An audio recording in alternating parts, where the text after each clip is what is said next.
Welcome into another episode of Locked On Phillies. In today's episode, we've gotten some weird reports about Bryce Harper's injury status. Where is his health now? I'll tell you what I know during today's episode.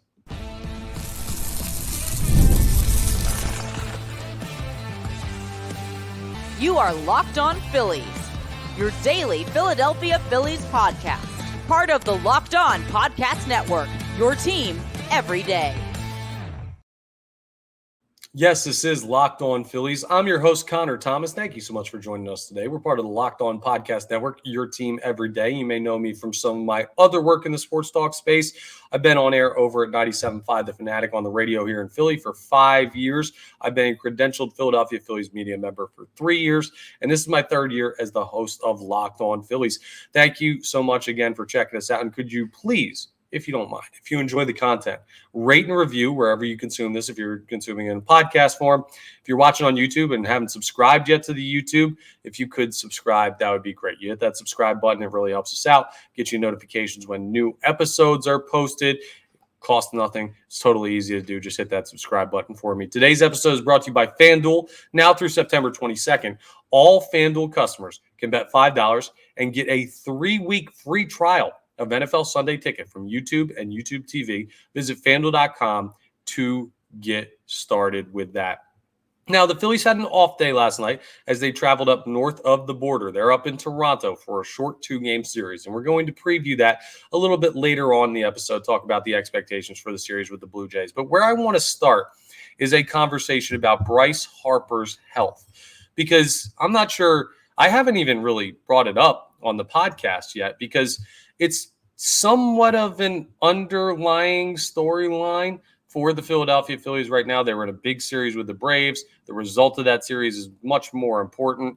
But Bryce Harper, who's been playing through the things that have been nagging him, a couple of reports have come out lately of 2 injuries that are, or I guess ailments, we'll call them, because they're not keeping him off the field, that have been bothering him lately. He's got an issue going on with his wrist. He's got an issue going on with his elbow. We don't really have much information on what the injuries are outside, or the ailments, whatever you want to call it. You understand what I'm saying. The issues with his wrist and elbow, we don't really know specifics about what they are. We just know that he's been dealing with them for a while. The wrist, he said, he's been dealing with since May. The elbow, it's at least been a while now because it's stuff he's working through. And while it does explain a couple things, right? The explanations may be more troubling than the issues themselves. If it was just, I'm sore, my wrist is kind of bothering me, my elbow's kind of bothering me, it's wear and tear, whatever, but he's still being very productive, he's still Bryce Harper at the plate and in the field and looks awesome, well, then we've got nothing to worry about. That's just, he's a tough athlete, he's gutting it out.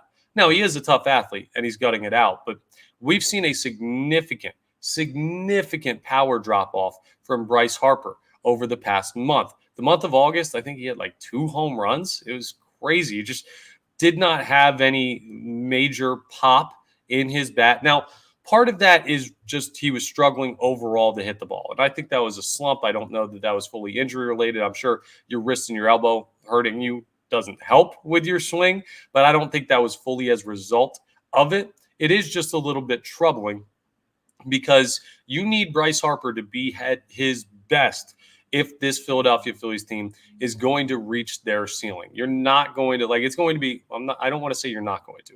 This is a talented baseball team, top to bottom. But it's going to be significantly harder for the Philadelphia Phillies to win the National League, to represent them in the World Series, and to find a way to win that World Series trophy if Bryce Harper is not Bryce Harper. And he hasn't been for the past month or so. And this report of the injury, it's very, very intriguing and not in a good way. Now, again, nothing that's keeping him off the field right now, nothing that's expected to keep him off the field. This is the kind of thing that you think about because he's been dealing with some of this stuff basically all year long. And when we have those conversations about Rob Thompson's decision to rest a guy here, sit a guy here, put a lineup out there on Sunday that has multiple starters not in it, we get all upset about that, or people in the fan base. I try not to, but people in the fan base get worked up about Rob Thompson, the way he sets his lineups. We don't know some of these underlying things that are nagging guys. We don't know whose knee is sore, whose foot is sore, whose elbow or wrist has issues, like what's going on with Bryce Harper right now. That's why I always defer to the manager on who needs a day off. I trust him if he's got a track record, and Rob Thompson certainly has a track record. So something to keep in mind with this. We don't know what's going on with these players all the time. We only find out when it's reported, and this just recently was reported for Bryce Harper. The real question is, will this be something that becomes more of a problem as the season goes on?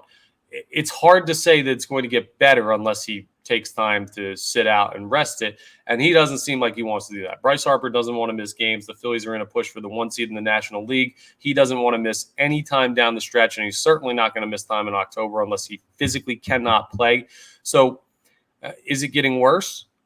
Probably more likely it's getting worse than it's getting better. Now, Bryce Harper did say that the wrist feels like it's turning a corner and it's getting back to a place where it feels more normal. The elbow just kind of, it's there, was the way he described it. I'm paraphrasing, but kind of just like it is what it is, essentially, the elbow thing. Again, we don't know the nature of exactly what these injuries are. If it's a tweak of some muscle or tendon, if it's just general soreness, if it's tendonitis, we don't know exactly what's going on with Bryce Harper. But here's something. I gave you some like discouraging stuff about it, about how his power's been down, and maybe that's because he's not feeling himself, and it's more likely that it does not get better because he's going to keep playing, and you need to rest injuries for them to heal.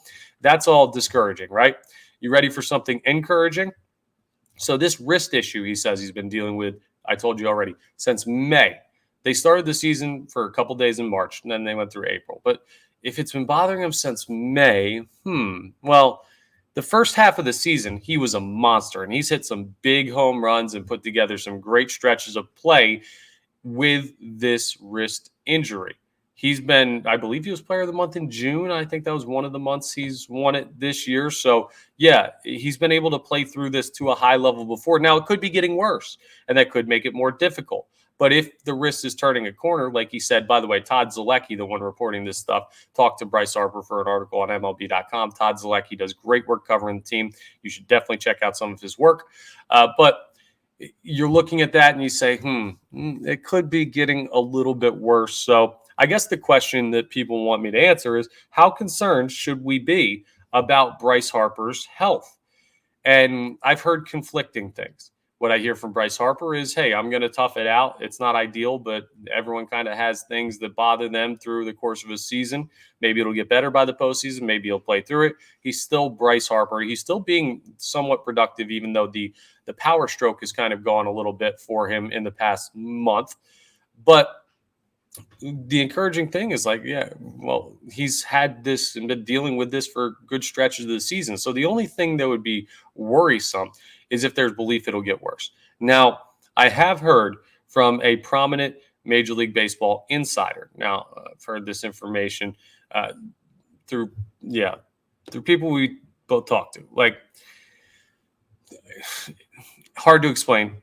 I've heard this from an insider, and the worry about Bryce Harper's wrist and elbow is there. And the reason I'm stuttering through that is I just don't want to give up any sources or anybody else's sources. But there's some concern there about it potentially getting worse. There's some concern about it affecting him down the stretch. There is valid levels of concern, or at least there should be, according to this one person.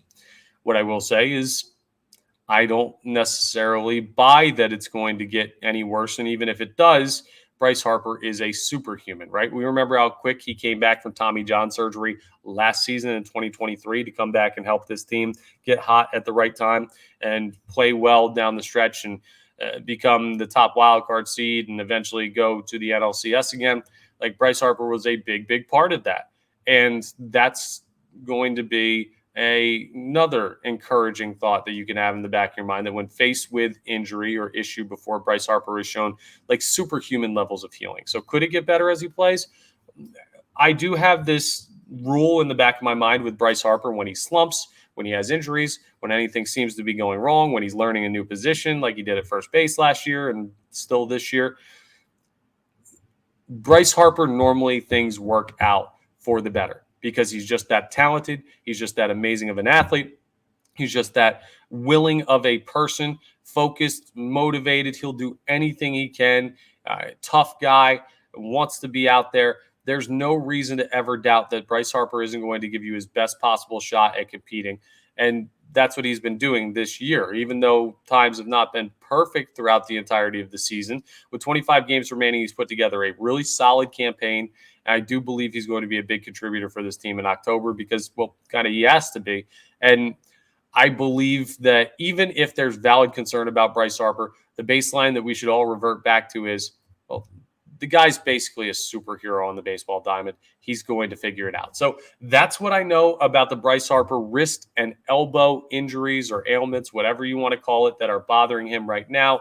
I know that he's planning on playing through it, continuing to play unless there's something that takes him off the field. And I haven't heard anything about, well, he's in danger of injuring it further or anything more than the average, like go out there and play through a little bit of soreness. So hopefully it doesn't turn into anything serious. Hopefully he doesn't end up missing time. But if you see Bryce Harper sit a game or two here, ones that normally he wouldn't, well, part of the reason is probably this team's going to be in October.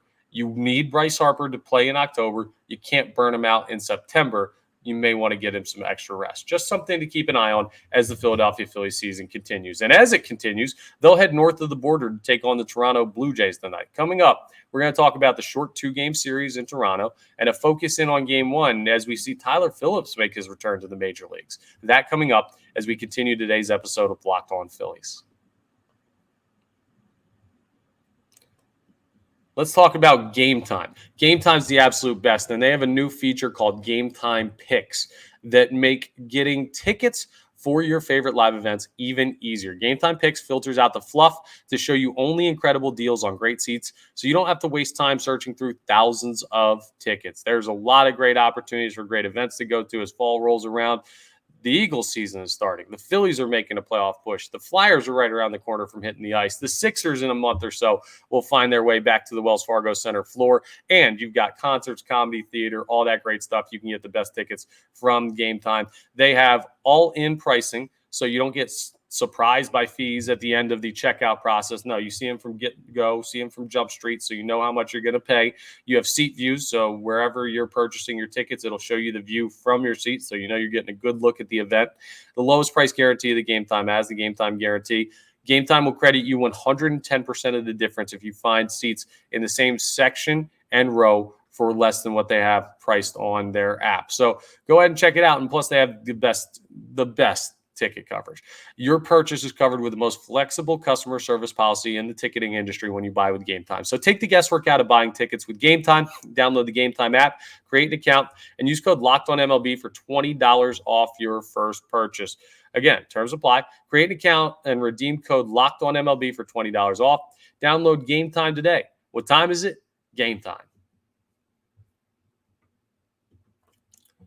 All right, let's jump into this series with the Toronto Blue Jays because this is an opportunity for the Phillies to continue momentum. They won a series 2 games out of 3 against the Houston Astros, and we all saw the 3 games out of 4 effort that the Philadelphia Phillies pulled off at home against the Atlanta Braves. But now it's back on the road.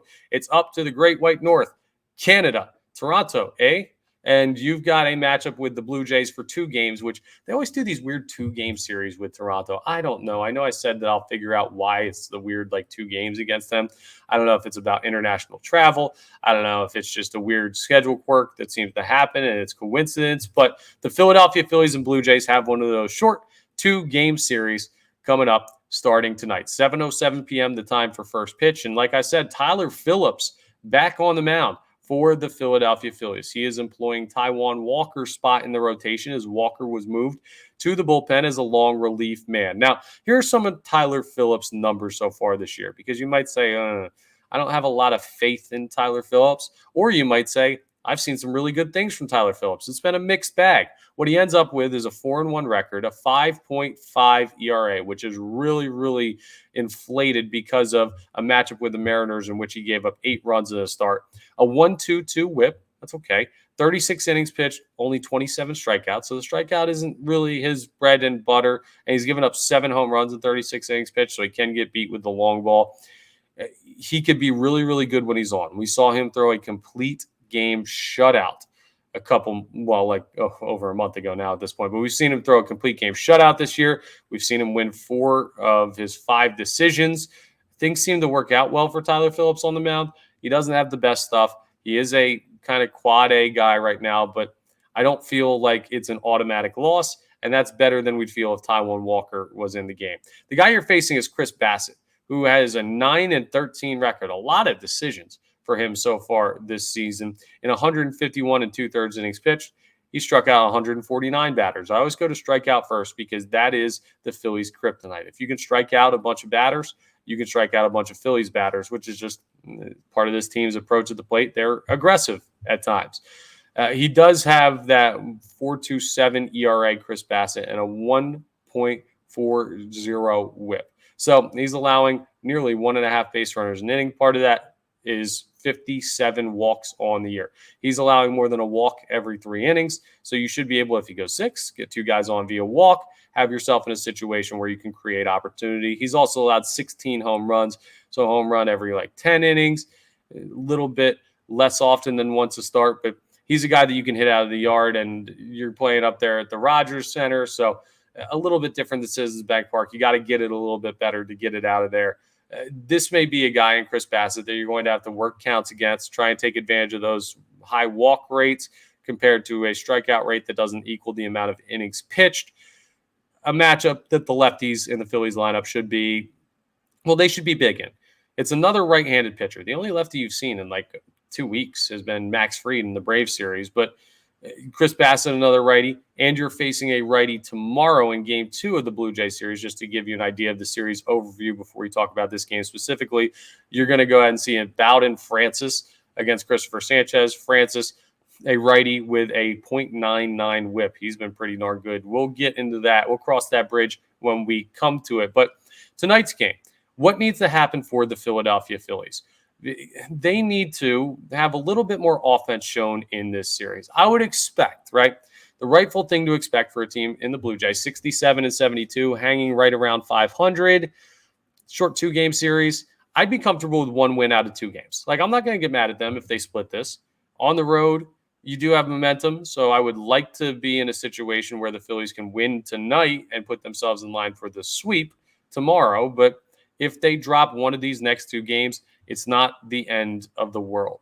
Milwaukee and the Dodgers both won yesterday, so you're in a little bit tighter of a race for the 1 seed than I think you would have expected a couple months ago. Milwaukee just a half game back from the Phillies. The Phillies, I think, 1.5 back of the Dodgers. So it's tight up there at the top of the National League. There's no margin for error, and that's why these games are important against the Blue Jays. But how do you get the offense going? What's the way that you want to do that compared to what you did in the series with the Atlanta Braves? I mean, option number 1 is cut down on the strikeouts. Too many times where the ball is not being put into play by Philadelphia Phillies batters.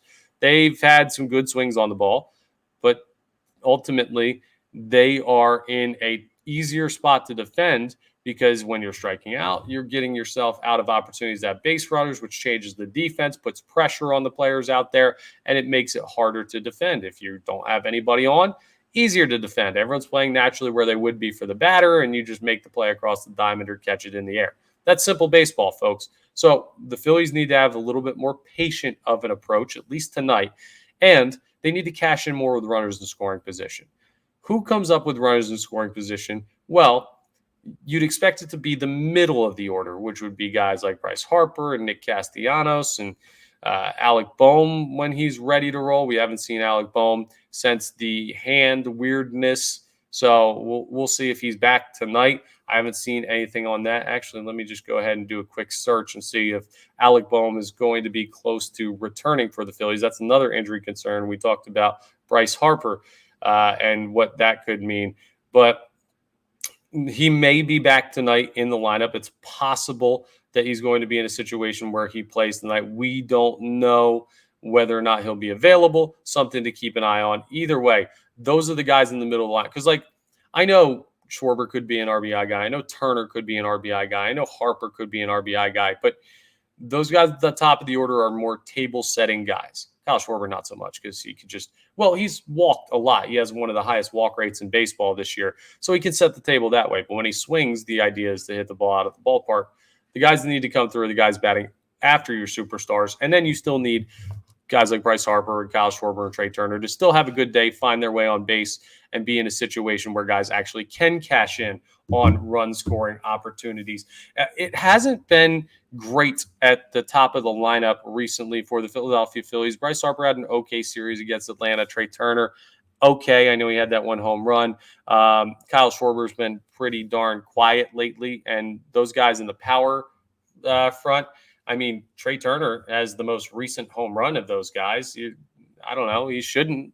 Bryce Harper and Kyle Schwarber are the more powerful batters. So things to figure out at the top, things to figure out in the middle. The bottom of the lineup, well, you get what you get from them depending on who's out there. So not too much worried about that in this series, but that's how you find a way to produce runs. Coming up to wrap up today's episode, we are going to talk about a weird Phillies trend on offense. And it stems from a question I was asked on the radio this morning. We'll talk about it coming up as we wrap up today's episode of Locked On Phillies. But I want to tell you about our friends over at FanDuel first, because you've heard us talk a lot about FanDuel. They're America's #1 sportsbook. Well, we've got a little something different for you than what we normally have with our friends over at FanDuel. Now through September 22nd.